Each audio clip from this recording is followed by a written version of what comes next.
जो hormone system पूरा अपना रिप्रोडक्टिव मतलब ओवुलेशन, स्पर्मेटोजेनेसिस, हर चीज को मेल और फीमेल दोनों की बात कर लें तो हार्मोन सिस्टम सिक्रीट हो रहा है, उससे गोनेड्स का डेवलपमेंट से लेके स्पर्मेटोजेनेसिस, स्पर्म का फॉर्मेशन, मैचुरेशन, उन सारे प्रोसेस में हार्मोन रिस्पॉन्सिबल है। मेल में भी एंड डिफरेंसली सेम फीमेल में भी रिस्पॉन्सिबल, लेकिन फीमेल में थोड़ा कॉम्प्लिकेटेड प्रोसेस है क्योंकि यहाँ पे ओवम के फॉर्मेशन से लेके fertilization and implantation and then development then parturition, इन सारे प्रोसेस में पूरा जो कंट्रोल हो रहा है बॉडी का वो change of the hormone level है। तो हमें हार्मोन्स में हम अभी यहाँ पे जो फोकस करने वाले हैं वो फीमेल का हार्मोन फोकस करने वाले हैं।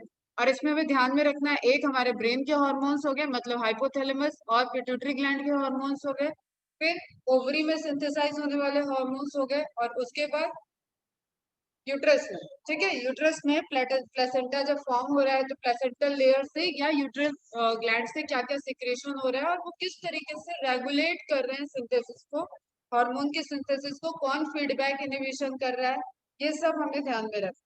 ठीक है, तो सबसे पहले हाइपोथैलेमस से कौन सा रिलीज हो रहा है? GnRH, full form gonadotropin releasing hormone. Clear, GnRS release हुआ हाइपोथैलेमस से, कहाँ जाएगा, एंटीरियर या पोस्टीरियर? बताओ, एंटीरियर या पोस्टीरियर पिट्यूटरी? एंटीरियर, ठीक है, एंटीरियर, वेरी गुड। एंटीरियर में फिर क्या, एंटीरियर पिट्यूटरी से क्या रिलीज होता है? FSH, LH. एफएसएच का full form? Very good. LH का? वेरी गुड, ठीक है। तो अब इन दोनों का जो हार्मोन का सिक्रीशन है ये सिक्रीट कहाँ पे हुआ? ब्रेन में पिट्यूटरी ग्लैंड में सिक्रीट हुआ, और ट्रांसमिट कहाँ तक हो रहा है? प्राइमरी रिप्रोडक्टिव ऑर्गन फीमेल का जो ओवरी है वहां तक इसको ट्रांसमिट होके वहां तक वहां जाके इसको फॉलिकल को स्टिमुलेट करना है, मतलब फॉलिकल की फॉर्मेशन पे वर्क करेगा एफएसएच, एंड ओवुलेशन कराने में जो इम्पोर्टेंट रोल, मतलब ये एक तो ये तुम लोग ध्यान में रखो, ये सारे हार्मोन हर टाइम सिक्रीट हो रहे हैं कुछ ना कुछ अमाउंट, ठीक है, लेकिन कब उनका मेन फंक्शन कौन कर रहा है, तो वहां पे क्वेश्चन जो गलत हो रहा है प्रायोरिटी देने वाला। ठीक है, उसको हम बाद में रिलेट करा के बताते हैं, पहले अभी सारे हार्मोन्स को रिकॉल कर लेते हैं, हमें पता है सबको याद है, लेकिन फिर भी सुनो। तो एफएसएच एलएच रिलीज हुए, ओवरी तक ट्रांसमिट हुए। अब एफएसएच पहला जो ओवुलेशन के पहले वाला फेज है उसमें प्रायोरिटी रखना है तो एफएसएच को प्रायोरिटी देंगे। एलएच है वहां पे ग्राफ में हमने देखा है, एलएच भी है, लेकिन एलएच को नीचे रखना है, एफएसएच को ऊपर रखना है, क्योंकि follicle stimulating hormone, follicle primary secondary Graafian follicle इसमें कन्वर्ट हो रहे हैं। क्लियर बेटा? तो वहां तक हमें ध्यान में रखना है, तो इसमें किसका वर्क हो गया?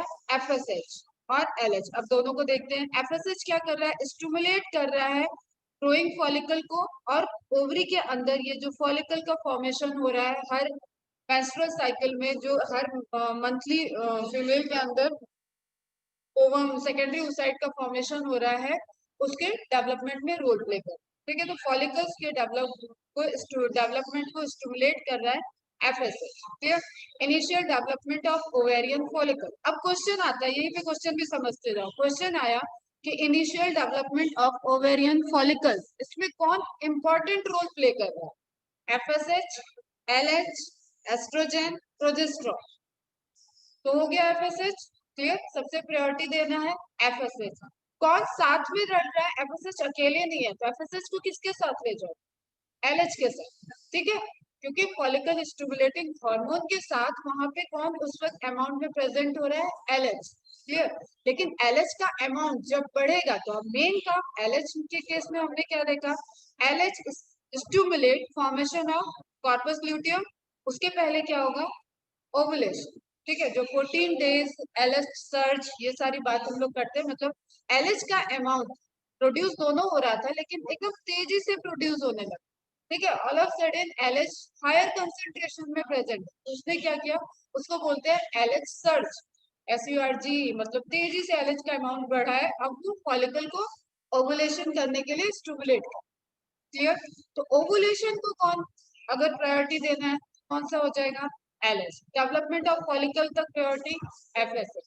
क्लियर, अब जब तक ये डेवलपमेंट चल रहा है, ओवुलेशन नहीं हुआ है, तो इसी स्ट्रक्चर से ओवरी के इसी स्ट्रक्चर में कौन सा हार्मोन रिलीज हो रहा है, ओवेरियन हार्मोन पे आते हैं। ये तो हो गया अपना ब्रेन से मतलब पिट्यूटरी पार्ट से रिलीज होने वाले हार्मोन। क्लियर। अब इस क्वेश्चन पे देखो, फोकस करो। ठीक है, यहाँ पे क्या क्या रिलीज हो रहा है, estrogen, progesterone, relaxin and inhibin. तो ये पहला क्वेश्चन तो यही हो गया सेम कि कौन सा हार्मोन कहाँ से रिलीज हो रहा है, is there ovarian hormone, placental hormone या पिट्यूटरी ग्लैंड के हार्मोन। ठीक है, तो ये चारों किसके हार्मोन हो जाएंगे, आपके ओवेरियन हार्मोन। अब जब प्लेसेंटा डेवलप हो जाता है, प्लेसेंटा इटसेल्फ एक हार्मोन सिक्रेटिंग, वहां पे एक लोकल हार्मोन सिक्रीशन स्टार्ट हो जाता है। तो उस केस में प्रोजेस्टेरॉन भी वहां रिलीज हो रहा है, एस्ट्रोजन भी रिलीज हो रहा है, और कुछ प्रेगनेंसी वाले एससीजी वगैरह भी वहां पे फॉर्म हो। क्लियर, आते उस पे बाद में। तो क्वेश्चन क्या पूछ रहा है उस पर ध्यान होगा कि आंसर क्या होगा। तो जब तक ओवरी की बात आ रही है, ओवरियन हार्मोन में आएगा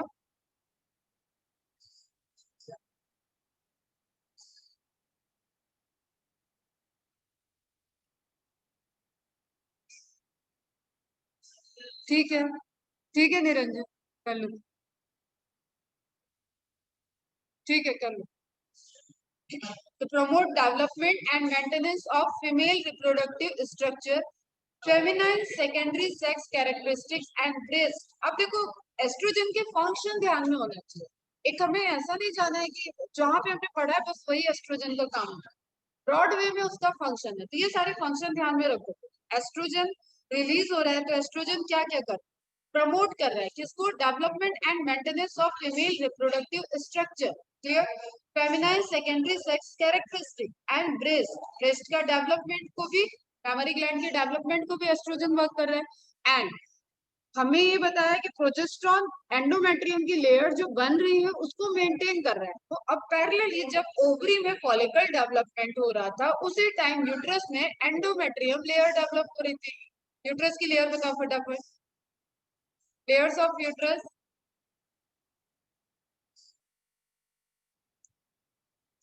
from outer to inner side. बताओ यार,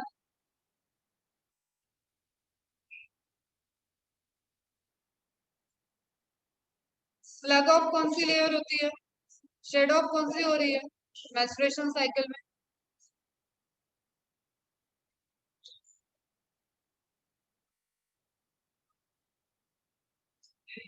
तेज बोलो फटाफट बोलो, इतना रुकने का टाइम नहीं। Perimetrium, myometrium and endometrium. ठीक है, शेड ऑफ कौन सी होती है, पेरी मायो एंडो, हाँ करेक्ट। आप फटाफट रिप्लाई करो, शेड ऑफ कौन सी होती है। हाँ करेक्ट है, तुम लोग दोबारा मत लिखो, हम पढ़ लिए। एंडोमेट्रियम। ठीक है, तो एंडोमेट्रियम शेड ऑफ होती है मतलब, और जब इम्प्लांटेशन होता है तो कौन सी लेयर बनी रह जाएगी, कौन सी लेयर प्लेसेंटा फॉर्मेशन में रोल प्ले करेगी, इन सारे क्वेश्चन का आंसर है एंडोमेट्रियम। क्लियर। तो एंडोमेट्रियम को रोके रखना, बनाए रखना, और इम्प्लांटेशन के बाद उसको मेंटेन रखना, इसमें ये दोनों हार्मोन इंपॉर्टेंट है। ठीक। इनिशियली जब तक ये फॉलिकल डेवलपमेंट हो रहा है, उस टाइम जो यूट्रस में एंडोमेट्रियम लेयर का डेवलपमेंट स्टार्ट हो गया, एकदम से तो नहीं कि एलएच सर्ज हुआ उस टाइम एंडोमेट्रियम बनना स्टार्ट हुआ। ठीक है, उस केस में मतलब बिफोर ओवुलेशन आपको प्रायोरिटी देनी है एस्ट्रोजन। एस्ट्रोजन किससे रिलीज हो रहा था, फॉलिकल से रिलीज हो रहा था। कॉर्पस ल्यूटियम से क्या रिलीज हो रहा था, प्रोजेस्टेरॉन रिलीज होता है। ठीक है, तो प्रोजेस्टेरॉन तब रोल में आएगा हायर में, मतलब प्रेजेंट वो वहां पे है क्योंकि ओवरी हमारे बॉडी में दो है। ठीक है, हर फीमेल के बॉडी में दो ओवरी होती है, एक से ओवुलेशन एक मंथ में होता है, दूसरे से ओवुलेशन दूसरे मंथ। ठीक है, तो जब ये तुम पढ़ रहे हो तो तुम्हें बैकग्राउंड में चलना चाहिए, ऐसा नहीं कि प्रोजेस्टेरॉन सिंथेसाइज ही नहीं हो रहा है। इसलिए मैंने एक कॉमन सी चीज बनाई है, हमेशा हर हार्मोन प्रेजेंट है, लेकिन वहां पे प्रायोरिटी किसको देनी है ये हमें ध्यान देना। ठीक है, तो कॉर्पस ल्यूटियम से प्रोजेस्टेरॉन रिलीज हो रहा था, लेकिन उसके पहले जो यहाँ पे डेवलपिंग फॉलिकल है उसमें एस्ट्रोजन रिलीज हो रहा है। तो एंडोमेट्रियम की लेयर को फॉर्मेशन में मेन इंपॉर्टेंट रोल प्ले कौन कर, initiation of formation of endometrium, that is with the help of oestrogen. उसमें एस्ट्रोजन इंपॉर्टेंट रोल प्ले करेगा, वहां पे आपको प्रायोरिटी पे एस्ट्रोजन को रखना। लेकिन एंडोमेट्रियम की लेयर बन गई है, फर्टिलाइजेशन हुआ है बॉडी में, और उस लेयर को अब मेंटेन रखना है ताकि वहां पे जाइगोट और एम्ब्रियोनिक डेवलपमेंट आते हुए ब्लास्टोसिल वहां पे फिट हो जाए, गैस्ट्रुलेशन वगैरह प्रोसेस चले। तो इसमें कौन इंपॉर्टेंट रोल प्ले कर रहा है? Progesterone. Is it clear?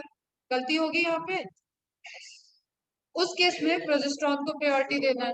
After fertilisation implantation के टाइम प्रोजेस्टेरोन को प्रायोरिटी देना है। और या ये कोई कहे कि कॉन्ट्रासेप्टिव, जो कॉन्ट्रासेप्टिव यूज कर रहे हैं, तो जो थिकनिंग ऑफ सर्वाइकल कैनाल, जो वहां पे म्यूकस की थिकनिंग करके ब्लॉकेज एक कैप बन रहा है, उसके लिए भी कौन रिस्पॉन्सिबल है?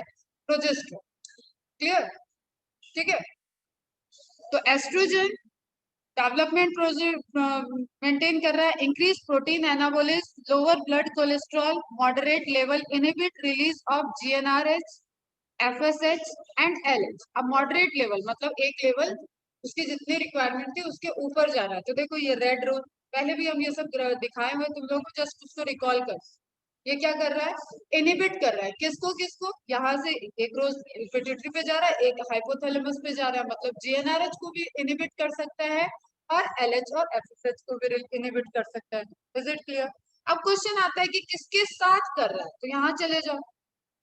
एक क्वेश्चन ऐसे मिल रहे होंगे तुम लोग कि इनिबिशन के कौन कौन कर रहा है, तो कॉम्बिनेशन पूछेगा तो इनिबिन चले जाओगे। अब कॉम्बिनेशन में दिया हुआ है, एक ऑप्शन में दिया है इनिबिन और एस्ट्रोजन, और तुम टिक कर गया आगे इनिबिन। कौन सा मोर एक्यूरेट है? ये क्लास का मकसद ही मेरा ये है कि तुम क्वेश्चन सॉल्व करो। ठीक है, क्वेश्चन में नहीं गलती है। तो इनिबिन और एस्ट्रोजन ये दोनों मोस्ट एप्रोप्रिएट आंसर हुआ। किसको इनिबिट कर रहे हैं? हाइपोथैलेमस सिक्रेशन को और pituitary secretion. Is it clear? समझ में आया? ठीक। अब जब ओवुलेशन हो गया उसके बाद कन्वर्जन हो गया,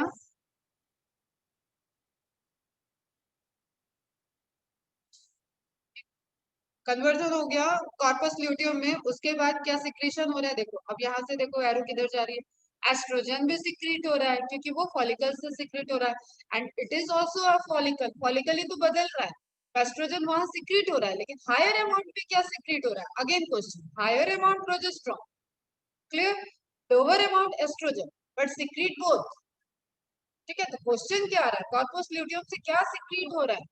रिलैक्सिन भी सिक्रीट हो रहा है, इनहिबिन भी सिक्रीट हो रहा है, एस्ट्रोजन भी सिक्रीट हो रहा है, प्रोजेस्टेरोन भी सिक्रीट हो रहा है। चारों ऑप्शन में तब एक सेलेक्ट करना है, तो किसको सेलेक्ट करो? प्रोजेस्टेरोन। सबसे ज्यादा किसको कॉर्पस ल्यूटियम के केस में इंपॉर्टेंस देना है, वेटेज देना है? प्रोजेस्टेरोन। क्लियर? कि यहाँ सिक्रीट हो रहा है और एक्ट कहाँ करेगा? यूट्रस में। समझ में आ रहा है बेटा? तो ध्यान में रखो, कॉर्पस ल्यूटियम से क्या हुआ? Secretion of progesterone, estrogen, relaxin and inhibin by corpus luteum. Progesterone, relaxin, inhibin. Relaxin का क्या काम है? चल प्रोजेस्टेरोन को देखते हैं पहले। वर्क्स विद एंडोस्ट्रेन and estrogen to prepare endometrium for implantation. अब देखो क्वेश्चन क्या आ रहा है, एंडोमेट्रियम में या यूट्रस में इम्प्लांटेशन में प्रायोरिटी देना है कि कौन सा हार्मोन इंपॉर्टेंट रोल प्ले कर। इट मीन्स कि एंडोमेट्रियम की जनरेशन की बात नहीं कर रही है, जेनेसिस की बात नहीं हो रही है, यहाँ पे हो रहा है कि एंडोमेट्रियम को मेंटेन कौन कर। ऐसे क्वेश्चन में कौन जाएगा प्रायोरिटी पे? प्रोजेस्टेरोन। क्लियर? सब एक एक चीज को ध्यान से नोट डाउन कर लो, समझ लो। Prepare mammary gland to secrete milk. अब इसने क्या किया था? मैमरी ग्लैंड का डेवलपमेंट कर रहा था एस्ट्रोजन। मिल्क का फॉर्मेशन, मिल्क का सिक्रीशन ऑक्सीटोसिन और प्रोजेस्टेरोन। Is it clear? ठीक है। Inhibits release of GnRH and LH, ये भी थोड़ा इससे कम, एस्ट्रोजन से कम, इनहिबिन से कम, एक तरीके से इनहिबिशन कर, इनहिबिशन में रोल प्ले कर रहा है। मैंने कहा ना सब हार्मोन ऐसे हैं कि एक साथ प्रेजेंट है और एक साथ कई सारे फंक्शन कर रहे हैं, लेकिन अब इसमें से हमें सेलेक्ट करना है कि किसको कहाँ पे प्रायोरिटी देनी। ठीक है, अब ऑप्शन में आता है inhibin, progesterone, estrogen plus inhibin. तो किसको दोगे इनहिबिशन के लिए? एस्ट्रोजन और इनहिबिन। क्लियर? एस्ट्रो प्रोजेस्टेरोन और इनहिबिन और एस्ट्रोजन और इनहिबिन ऑप्शन है, प्रायोरिटी किसको दोगे? अगेन एस्ट्रोजन और inhibin. Relaxin inhibits contraction of uterine smooth muscles. अब ये हमें क्यों चाहिए? कॉन्ट्रैक्शन को इनहिबिट करें ताकि जो इम्प्लांटेशन, देखो अलग अलग टाइम पे अलग अलग है, ठीक है, इम्प्लांटेशन हो रहा है उस वक्त अगर यूट्रस कॉन्ट्रैक्ट करेगी आपकी, ठीक है, मायोमेट्रियम मसल्स कॉन्ट्रैक्ट करेंगे तो इम्प्लांटेशन में एक तरीके से हर्डल्स करे, ठीक है, तो उस टाइम कॉन्ट्रैक्शन को इनिबिट करेगा ताकि इम्प्लांटेशन की प्रोसेस प्रॉपर हो जाए, एंडोमेट्रियम कवर कर ले, ये एंडोमेट्रियम कवर कर, ठीक है, किसको, प्लास्टुला स्टेज का जो एम्ब्रियो आया है उसको पूरी तरीके से कवर कर ले और वो इम्प्लांट हो जाए, उस टाइम ये इनिबिट करेगा कॉन्ट्रैक्शन को। क्लियर, अब ध्यान में रखो ये चीज, रिलैक्सिंग का मतलब यही नहीं कि वो रिलैक्स कर दिया, ठीक है। अब यहाँ पे लेबर के ड्यूरेशन में जब डिलीवरी का टाइम आएगा, जब लेबर इंड्यूस होता है, contraction uterine contraction stress receptor से लेबर इंड्यूस हो रहा है, उस टाइम ये क्या कर रहा है, जो अपना पेल्विक होता है, फीमेल का पेल्विक होता है, उसको ब्रॉडनिंग करा है, वहां की मसल्स को रिलैक्स करा, ठीक है। तो pubic symphysis and dilates uterine cervix, uterine cervix मतलब सर्वाइकल कैनाल और वेजाइनल कैनाल, जो पूरी बर्थ कैनाल है उसको डायलेट करेगा तभी वो जो बेबी है अंदर, जो फीटस है जो ग्रो कर चुका है, पार्चुरेशन का इंडक्शन जा रहा है, अब वो वहां से इजीली मूव कर सके। अब ये इतना इजी नहीं होता है, लेकिन कंपैरेटिवली रिलैक्सिंग वहां पे क्या करेगा, रिलैक्स कर रहा है, जो उसके सराउंडिंग में पूरा पेल्विक को रिलैक्स किया, वहां की मसल्स को रिलैक्स किया ताकि वो इजिली पास ऑन करे। क्लियर, इनिबिन क्या कर रहा है, तो रिलैक्सिंग का बेटा देखो दो पॉइंट ध्यान में रखना, एक तो ड्यूरिंग इम्प्लांटेशन इसका क्या फंक्शन है कि यूट्राइन स्मूथ मसल्स को, स्मूथ मसल्स कैसे होती है, वॉलंटरी इनवॉलंटरी, इनवॉलंटरी होती है, तो यूट्राइन मसल्स को कंट्रोल कर रहा है और वहां पे जो कॉन्ट्रेक्शन हो रहा है उसको इनिबिट कर रहा है कि this is the time of implantation, अभी आप हिलाओगे इसको ज्यादा, मतलब रिग्रेस वहां पे कॉन्ट्रेक्शन रिलैक्सेशन होगा तो वो जो एम्ब्रियो है वो इम्प्लांट नहीं होगा, वो वेजाइना के थ्रू पास ऑन हो जाएगा। क्लियर, तो इसलिए इसको क्या देखना है यहाँ पे, पहले प्रायोरिटी पे यूट्राइन कॉन्ट्रैक्शन को ये इनिबिट कर रहा है, उसके बाद कॉन्ट्रैक्शन बढ़ेगा, जैसे जैसे कॉन्ट्रैक्शन बढ़ता है उसके फिर ऑक्सीटोसिन में सिग्नल, पिट्यूटरी को सिग्नल जाता है, ऑक्सीटोसिन और रिलीज होता है और कॉन्ट्रैक्शन बढ़ता है, हर एक कॉन्ट्रैक्शन पहले से ज्यादा तेज होता है। नाउ इनिबिन हो गया, inhibin inhibits the release of FSH and to lesser extent LH. अब यहाँ पे देखो इनिबिन में अगर प्रायोरिटी देना है, ठीक है, एफएसएच और एलएच अलग अलग ऑप्शन में आ गए, तो ध्यान में रखना है कि मोर इनिबिटरी इफेक्ट ऑन एफएसएच, ठीक है, मतलब जीएनआरएच और एफएसएच ये प्रायोरिटी पर है, जीएनआरएच को इनिबिट करेगा तो एफएसएच एलएच का सिक्रीशन रुकेगा, ठीक है, अगर सिक्रीशन हो रहा है यहाँ पे इनिबिट कर रहा है तो एफएसएच को मोर मोर प्रायोरिटी किसको देना है, एफएसएच को। क्लियर है पूरा ये हार्मोन वाला, अगेन हम रिकॉल करवा रहे हैं, पूछ रहे हैं तुम लोग फटाफट रिप्लाई करो, तुम लोग मत टाइप करना, टाइम जाएगा, हम जल्दी जल्दी पूछो, बस सुनो ध्यान, ठीक है। इनिशियली हाइपोथैलेमस से सिक्रेट होने वाला हार्मोन जीएनआरएस किसको स्टिमुलेट करता है, एंटीरियर पोस्टीरियर, एंटीरियर से रिलीज होने वाला हार्मोन फॉलिकल स्टिमुलेटिंग हार्मोन किस फेज में ज्यादा एक्टिव होगा, बिफोर ओवुलेशन आफ्टर ओवुलेशन, ठीक है, बिफोर ओवुलेशन क्या कर रहा है, किसको डेवलप करा रहा है, फॉलिकल्स को, फॉलिकल्स स्टिमुलेटिंग हार्मोन है, फॉलिकल को डेवलप करा, उस टाइम फॉलिकल्स से क्या रिलीज होगा, कौन सा हार्मोन ज्यादा अमाउंट में रिलीज होता है, एस्ट्रोजन या प्रोजेस्टेरॉन, एस्ट्रोजन, एस्ट्रोजन, प्रोजेस्टेरॉन कौन कौन बोल रहा है, ठीक है, एस्ट्रोजन। और एफएसएच का काम क्या हो गया, फॉलिकल को स्टिमुलेट करना, फॉलिकल्स को मैच्योर करना, eight the time of maturation के बिफोर जो चल रहा है वहां पे एलएच का अमाउंट एफएसएच से कंपेयर में लो होगा, लेकिन eight the time of ovulation के जस्ट पहले एफएसएच का लेवल भी हाई होता है और एलएच का लेवल भी हाई होता है, लेकिन ज्यादा हाई किसका लेवल होता है, एलएच का या एफएसएच का, ओवुलेशन के लिए ज्यादा हाई लेवल किसका चाहिए, एलएच सर्च, एलएच का, ठीक है, luteinizing hormone, corpus luteum, luteum से ल्यूटिनाइजिंग, ठीक है, कॉर्पस ल्यूटियम के फॉर्मेशन के लिए एलएच सर्च हुआ है, कॉर्पस ल्यूटियम नहीं बनेगा तो प्रोजेस्टेरॉन हाई अमाउंट में नहीं सिक्रेट होगा, प्रोजेस्टेरॉन हाई अमाउंट में नहीं सिक्रेट होगा तो एंडोमेट्रियम की लेयर एडॉप्टिव रिसेप्टिव फॉर्म में नहीं कन्वर्ट होगी, मतलब वो फर्टिलाइजेशन उस ड्यूरेशन में होगा फिर भी इम्प्लांटेशन नहीं होगा। क्लियर? तो कार्पस ल्यूटियम बनने के बाद कौन सा हार्मोन सबसे ज्यादा अमाउंट में रिलीज होगा? प्रोजेस्टेरॉन, एस्ट्रोजन, रिलैक्सिन में से प्रोजेस्टेरॉन। क्लियर? प्रोजेस्टेरॉन किस पे वर्क करेगा? एंडोमेट्रियम के डेवलपमेंट पे या एंडोमेट्रियम के मेंटेनेंस में?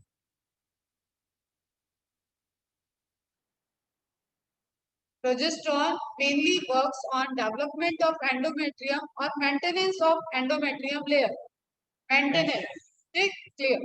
मेंटेनेंस में ज्यादा वर्क करेगा। डेवलपमेंट में कौन रोल प्ले कर दिया? पैरेलली जब आपका फॉलिकल डेवलपमेंट हो रहा था तो एस्ट्रोजन जो रिलीज हो रहा था, एस्ट्रोजन क्या कर रहा है? एस्ट्रोजन यूट्रस में जाके एंडोमेट्रियम लेयर पे वर्क कर रहा है और मेमोरी ग्लैंड पे भी वर्क कर रहा है। ठीक है।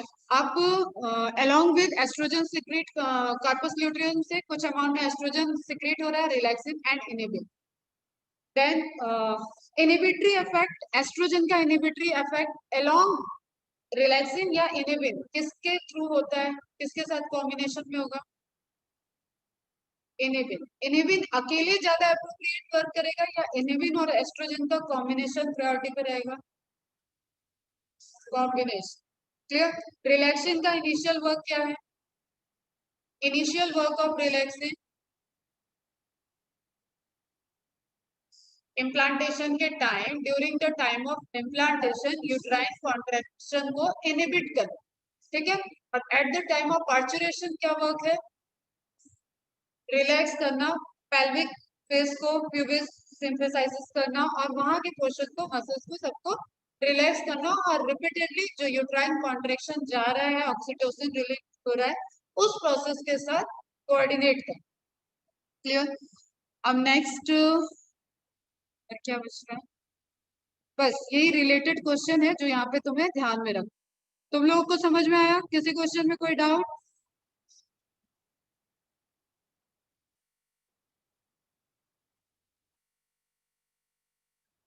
सारे क्वेश्चन एकदम ध्यान से सॉल्व करोगे। कौशिक, कशिश, अश्लेषा, अश्लेषा, साक्षी, सरोज, श्रदेश, सेजल, श्रुति, श्वेता, स्नेहा। क्लियर है बेटा? Very good. अब इस क्वेश्चन से किसी का कोई क्वेश्चन गलत नहीं होना चाहिए। अब ये ग्राफ देख के तुम जो सारी कहानी मैंने देख बोली, ये कहाँ पे चल रहा है? ओवरी का ग्राफ है, ठीक है। ओवरी में किस टाइम क्या रिलीज हो रहा है, मतलब एक कंपैरेटिव हम देख रहे हैं सारे हार्मोन। कभी भी देखो इसमें ग्राफ को जीरो से स्टार्ट किया ही नहीं है। कहीं पे भी आप देखोगे, हायर बुक्स में भी देखते जाओगे तो जीरो से स्टार्ट नहीं है, क्योंकि कभी भी हार्मोन का लेवल जीरो हो ही नहीं रहा। ठीक है, ओवरी से जो रिलीज करना है वो दोनों ओवरी मिलकर रिलीज कर रही है, और हार्मोन है तो वो ब्लड में आएगा। ठीक है, तो एक सर्टेन अमाउंट ऑफ हार्मोन हमेशा प्रेजेंट है। पिट्यूटरी जो सिक्रीट कर रही है वो सिक्रीशन चल रहा है, जब जिसको वो इम्पैक्ट कर रहे हैं, जिस सिक्रीशन को, जैसे प्रोजेस्टेरॉन एस्ट्रोजन को इम्पैक्ट कर रही है, तो एक मॉडरेट अमाउंट में वो आ जाएंगे तो वो इनिबिट कर दें कि हाँ अब एलएच एफएसएच को रोक दो, इसकी जरूरत अभी नहीं है, स्लो अमाउंट में सिक्रीशन, तो वो फीडबैक इनिबिटरी मैकेनिज्म। क्लियर? अब यहाँ पे हम देख रहे हैं एफएसएच कब हाई है। अब इसके अकॉर्डिंग देखो एक बार, एफएसएच कब हाई है? During the follicle development FSH high है। फिर फॉलिकल डेवलप हो रहा है, डेवलप हो गया, अब और ज्यादा मॉडिफिकेशन की जरूरत नहीं है, लेकिन एफएसएच एकदम से एलएच के साथ फिर से हाई होगा जब उसको ओवुलेशन कराना, कॉर्पस ल्यूटियम के फॉर्मेशन कर।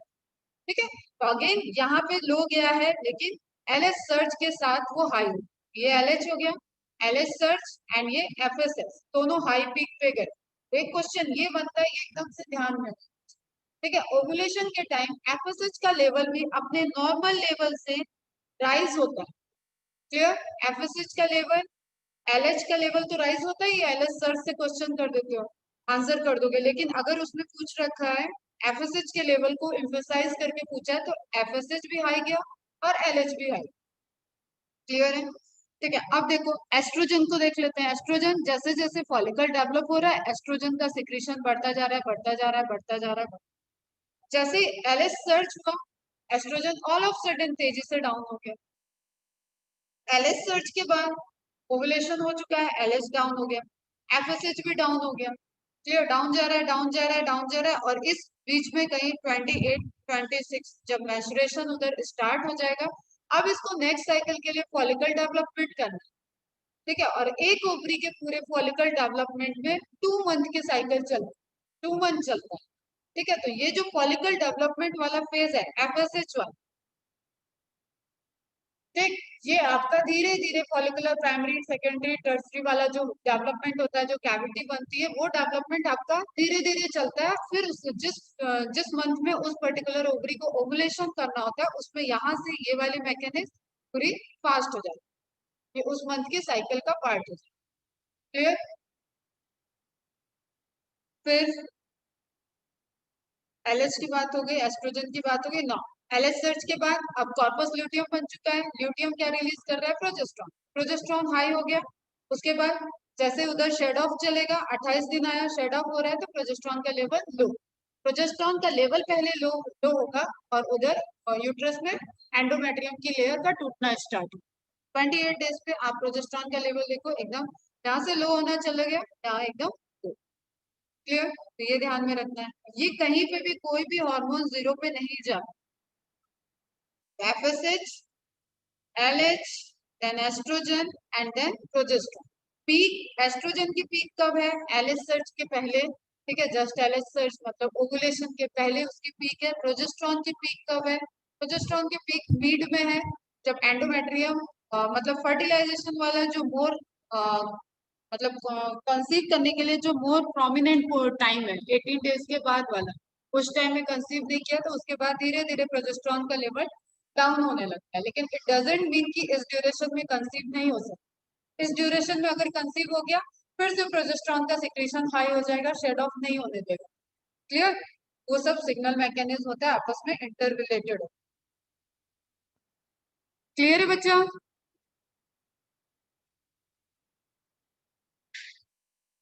ठीक है, और इसी साइकिल का जो नेचुरल बैरियर वाला पोर्शन है, वो जो 10 to 18 डेज के बीच में वर्क कर रहा है, नेचुरल बैरियर बैरियर वाला, वो इसीलिए क्योंकि इस टाइम में ओवुलेशन हुआ था, और एक ओवुलेशन के बाद जो सेकेंडरी oocyte रिलीज होता है, वो 48 आवर तक एक्टिव है। क्लियर? इट्स जस्ट एजम्पशन, मतलब ऐसा इसके आगे पीछे भी हो सकती हैं चीजें, बट ये आइडियल जनरल बात कर। क्लियर है? ये तो हो गया अपना हार्मोन से रिलेटेड। इसको एक बार, दो बार, 3 बार, और अब थ्योरी में मत जाओ, अब एमसीक्यू सॉल्व। एमसीक्यूज में जो क्लोजली रिलेटेड तुम्हें मिलेंगे ना, तो तुम्हें समझ में आएगा कि क्यों एस्ट्रोजन को प्रायोरिटी दिए, क्यों प्रोजेस्टेरोन को प्रायोरिटी देना है, क्यों किस कॉम्बिनेशन को इस ऑप्शन में, इस क्वेश्चन में करेक्ट। ठीक है, एलिमिनेट करके ऑप्शन को एलिमिनेट करो कि ये नहीं हो सकता, ये नहीं हो सकता, ये नहीं हो सकता, अब बचा ये होगा, नहीं पता है लेकिन फिर भी वो होगा क्योंकि चार में से एक। तो अलग अलग मैकेनिज्म से सॉल्व करने की कोशिश करो और रिजॉल्व करो इसको। नाउ नेक्स्ट चीज है जो कि आपका एम्ब्रियोनिक डेवलपमेंट से रिलेटेड है। इसमें एक टर्म मैंने बताया है, क्लीवेज। क्लीवेज इस तरीके का सेल डिवीजन है जब सेल ग्रोथ फेज में नहीं जा रही है, या सेल ग्रो नहीं कर रही है, अपनी साइज को नहीं बढ़ा रही, सिंगल जाइगोट से सेल डिवाइड करना स्टार्ट की, उसी ड्यूरेशन उतने ही साइज में सेल डिवाइड कर रही है। पर्टिकुलर एक सेल की साइज छोटी होती जाएगी, और उसके अंदर डीएनए कंटेंट जो पूरा उस बॉल लाइक स्ट्रक्चर में वो कन्वर्ट हो रहा है। सो जस्ट सपोज ये स्ट्रक्चर हम देखें, ठीक है, ये जाइगोट बना होगा। इसके बाद डिवीजन जब स्टार्ट हुआ, डिवीजन के बाद अब देखो इसका साइज नहीं बढ़ रहा, उसके अंदर ही नंबर ऑफ सेल्स बढ़ रही। ठीक है, तो इस तरीके का डिवीजन को हम, इस तरीके के स्पेसिफिक डिवीजन को कहते हैं क्लीवेज। इसमें सबसे छोटा इंटरफेज होता है, मतलब इंटरफेज छोटा हो जाता है, और क्योंकि कैरियोकाइनेसिस हो रही है, साइटोकाइनेसिस हो रही है, लेकिन जो सेल को डिवाइड करने के बाद, सिंथेसिस करने के बाद, और प्रिपरेशन चेक पॉइंट याद हो तो, ठीक है, चेक पॉइंट याद है साइक्लिन सीडीकेस वाला, सारे चेक पॉइंट, रिक्वायरमेंट कंप्लीट हुआ कि नहीं, आगे इस साइकिल को भेजना है कि नहीं, आगे चलना है कि नहीं, वो सारी चीजें ध्यान में रखते हुए सेल का जो वहां वो वाला फेज स्लो हो गया है, छोटा हो गया है, और जस्ट डीएनए डबल हो रहा है, सिंथेसिस हो रही है, और देन डिवाइड, डबल डिवाइड। तो इंटरनली अब जो क्वेश्चन बनता है वो ये कि सेल का cytoplasmic content remain as a same. ठीक है, पहले तो हम इसको दे रहे हैं क्योंकि एक पूरे जाइगोट का साइटोप्लाज्म, अब देखो यहाँ पे क्वेश्चन कि एम्ब्रियो का साइटोप्लाज्मिक कंटेंट वो अप्रोक्सीमेटली सेम है, क्योंकि उसी साइज के अंदर डिवीजन हो रहा है। लेकिन ये पूछे कि पर्टिकुलर सेल के अंदर साइटोप्लाज्मिक कंटेंट जो वहां पे सेल प्रेजेंट है वो कैसा हो रहा है, वो डिक्रीज होता है। जेनेटिक कंटेंट पूरा ओवरऑल जेनेटिक कंटेंट तो बढ़ता जाए। क्लियर। हर सेल के अंदर न्यूक्लियस है, हर सेल के अंदर सिंथेसिस किया हुआ डीएनए रेप्लिकेशन के बाद उसमें बढ़ता जा रहा है जेनेटिक मटेरियल। तो वो डबल ट्रिपल फोर जितने सेल हो गई उतनी बार वो डिवाइड कर चुका है, बढ़ गया, मल्टीप्लाई कर गया। तो न्यूक्लियर कंटेंट, न्यूक्लिक एसिड का कंटेंट कैसा हो रहा है, बढ़ता जा रहा है। सेल की साइज चेंज नहीं हो रही है, मतलब एक सेल की साइज नहीं, एम्ब्रियो की साइज चेंज नहीं हो रही है। इंटरनल सेल की साइज रिड्यूस होती जा रही है, जिसको ब्लास्टोमियर कहते हैं। हर एक सेल को ब्लास्टोमियर कहेंगे इस केस में। जब ये डिवीजन स्टार्ट हो गया, ये सब ब्लास्टोमियर। क्लियर। सेल की साइज डिक्रीज होती जा रही है, जेनेटिक कंटेंट बढ़ता जा रहा है, पूरे एम्ब्रियो का कंटेंट बढ़ता जा रहा है। इस तरीके के डिवीजन को बोलते हैं क्लीवेज। ठीक है, इसके बाद यही मलबेरी स्टेज, मतलब किसको बोलते हैं मलबेरी, मॉरुला, ब्लास्टुला, क्लेस्टुला, मलबेरी, मॉरुला। ठीक है। फिर जब इसी में कैविटी बनती है तो उसको ब्लास्टोसिस्ट बोलते हैं, ब्लास्टुला स्टेज। और प्रोसेस को बोलते हैं ब्लास्टुलेशन। ठीक है, ब्लास्टुलेशन, ब्लास्टुला ही वो स्ट्रक्चर है जो जाके इम्प्लांट होता है। क्लियर। तो इम्प्लांट होने के बाद जो चेंजेस होते हैं, जो एक्टोडर्म एंडोडर्म, हाँ बेटा करें, जो एक्टोडर्म एंडोडर्म मेसोडर्म का फॉर्मेशन है, दैट प्रोसेस इज गैस्ट्रुलेशन। ठीक है। और ह्यूमन के केस में अगर पहली लेयर, एक स्पेसिफिक क्वेश्चन सुन लो, अगर स्पेसिफिक क्वेश्चन ये आता है, ह्यूमन के केस में एंडोडर्म पहले बनता है या एक्टोडर्म पहले, तो एंडोडर्म सिर्फ ह्यूमन के केस में बता रहे हैं, एंडोडर्म पहले बनता, एक्टोडर्म बाद में बनता। ठीक है, मतलब पैरेलली बनना स्टार्ट हो जाता है, लेकिन दोनों में भी प्रायोरिटी देना है। तो एंडोडर्म, तो एक्टोडर्म एंडोडर्म मेसोडर्म, ये तो हम सीक्वेंस जानते ही है कि एक्टोडर्म पहले बनी, एंडोडर्म फिर बनी, और मेसोडर्म सबसे बाद में बनती है और बीच की लेयर है। लेकिन ह्यूमन के केस में स्पेसिफिक क्वेश्चन आता है तो एंडोडर्म पहले बनेगा, और पैरेलली कुछ टाइम में ही एक्टोडर्म डिवाइड करने लगेगा, और ये सारी प्रोसेस होती है गैस्ट्रुला स्टेज। क्लियर है, कुछ डाउट इसमें? अब जब हम ब्लास्टोसिस्ट की बात कर रहे हैं तो यहाँ पे तुम लोग एक तो नंबर ऑफ सेल वगैरह याद रखना। फिर एक इम्पॉर्टेंट चीज है जो कैविटी का बनना है, और एक इम्पॉर्टेंट चीज है जो आउटर लेयर, जो कि प्लेसेंटा फॉर्मेशन में, मतलब क्रोनिक विलाई को फॉर्म करेगी, वो लेयर कौन सी होती है, ट्रोफोब्लास्ट लेयर। ठीक है, इस तरीके से क्वेश्चन निकालो और रिवाइज कर लो। ट्रोफोब्लास्ट लेयर जो कि एंडोमेट्रियम के सेल के साथ इंटरडिजिट, अब ये सब लिखा हुआ है एनसीईआरटी में, ये पॉइंट है। ठीक है, जैसे दोनों हथेली की फिंगर को ऐसे आप कर रहे हो फिक्स, इस तरीके से प्लेसेंटा, एंडोमेट्रियम की लेयर और कोरियन की बिलाई, दोनों के फिक्सिंग से फाइनली प्लेसेंटा का फॉर्मेशन हो। ठीक है, और कोई क्वेश्चन है जिससे कुछ क्वेरी करना है तुम लोगों को? पार्चुरेशन में अब कौन कौन से हार्मोन पार्चुरेशन के टाइम सिक्रीट हो रहे हैं? एक टर्म ध्यान में रखो, ये एपिबोली इम्बोली, नोट डाउन कर लोगे, इम्बोली एपिबोली। ठीक है, movement of ectoderm forming blastomere and movement of mesoderm and endoderm forming blastomere. Emboly, मतलब एक्टो को याद रखना है एपी से, मेसो और एंडो इम्बोली। अच्छा, पहली ओपनिंग क्या बनती है मैमल्स के केस में, पहली ओपनिंग क्या होती है, एनस या माउथ? एनस।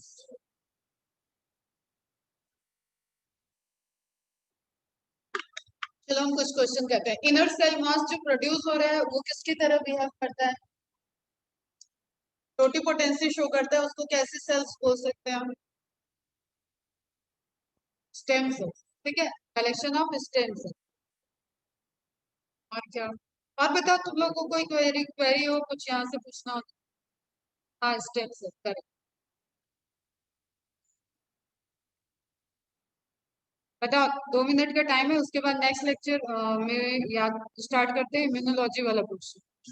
ठीक है, बाकी ये सब रिवाइज कर लेना। जो डेज वाला है कि कितने डेज में इम्प्लांटेशन हो गया, कितने कितने डेज में चेंजेस हो रहे हैं, उसके बाद वहां पे फिटस के डेवलपमेंट वाला याद रखना, ठीक है। कब हार्ट डेवलप हुआ, फर्स्ट मंथ में हार्ट डेवलप हो जाता है।